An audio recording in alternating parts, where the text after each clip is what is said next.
So hi everybody and welcome back. This is a brief review about another die-cast arrived in this collection, the Grandi Ferrari Formula 1. Grandi means big in scale, they mean. And when I took this model, this is the newest one, the last I took, F1-90 from Alain Prost. I think this was the infamous car that he nicknamed like drive a truck, and so that's why he had been fired by the Ferrari company back in time, Alain Prost, I mean. And it's funny to see that nowadays, they spotted Alain Prost somewhere in Trentino, making some hiking stuff and making vacation with the family and the friends. So it's is anyway very often in the country, When I took this model, I was nearly sure that it was a double, because this collection also makes some of other models that they already did, or sometimes they just change the name of the pilot. There is some of the Ferrari collection that arrive in the other series, And I remember that not so long ago they already proposed something like this F1-89 that, in my opinion, was extremely similar to them. I was quite younger back in time, 17 years old, can I guess? Yes, and I remember that the cars were nearly identical. This was the John Barnard work. It was the guy that had his own wind gallery in the UK, and he never wanted to move to Italy. So that's why the car had several times a lot of issues, because you cannot be present during the develop of the car.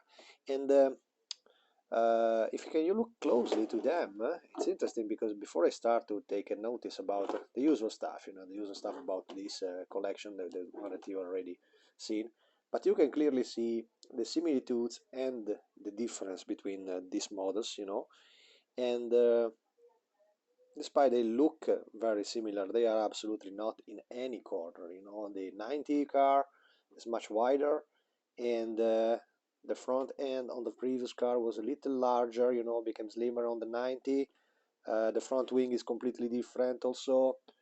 The rear axle, probably the motor was an evolution of this one was an evolution of that, but in this model is completely covered, so we have no possibility to check what's inside. And as well as you see, the always lacking point in this model is about the seat belts. In both the models, there were the Rexons and the sub belt, but both of them are made starting from the nothing and ending in the nothing, Also, the position of the side mirrors are different,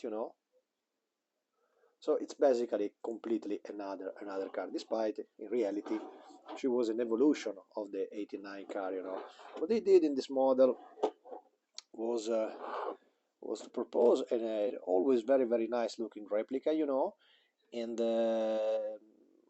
of course there is all constantly the little lack of details for the level of the model, So I still note, for example, look at the difference there. The rear wheel, look, despite there is a little dust over the showcase, little bit dust. Wow. And but as you can see, the rear wheels on the 89 car were pretty decent. Instead, in this one, they start to be again with the little ugly mold in the middle, that I really cannot stand. There is some guy that took nice picture of them on the web, and they sand the wheels and they clean them a little bit more to look much more realistic, and mostly they take a very nice spot over the model with a good camera, so the model looks extremely impressive. There is absolutely no sign of carbon fiber. These were already the cars nearly completely made in carbon fiber for the wings, for the body, and so on. So there was plenty of carbon fiber that is absolutely not present in any of this model. Also about the floor down there under the engine and under the rear suspension is completely black, bare black. The same, of course, in the 89 car. You see, this is kind of details, and in this period of cars, you notice pretty well. You notice nearly at once. The the design of the carbon fiber, the pattern they have, the same stuff for the interior. There is absolutely no sign of it. You cannot probably desire for, even if you think it's just a decal, it's not this kind of big job, and it will completely change the level of the model. Moment of truth. Let me see if the front wheels. It's always a little bit. You see, it's always a little on the side and so on, so it's never going straight, you know. That is one of the trickiest points in the Formula 1 car, to keep them straight. You see, this is the position of my model, so look, the parallel line between the front spoiler and the position of the wheels. So okay, there is something mistaken here, as well as you see the rear one are quite correct, you know, are quite on the same line. Instead the front here are not at all on the same line, so she will go on 3 wheels. The finishing is absolutely the strongest point of this model, you know, because the painting is nearly perfect, you know, and we have tampo decals markings all over the model.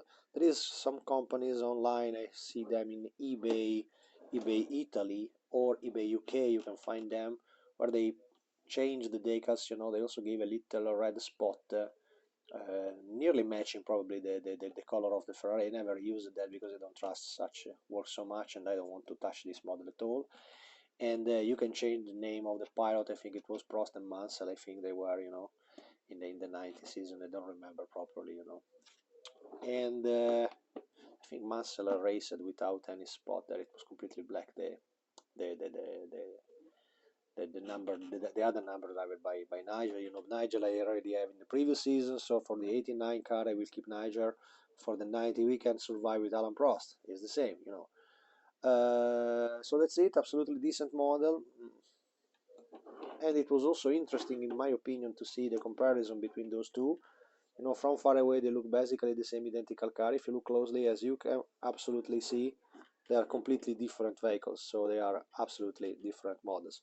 And well done, Centauria, and let's see you in the next.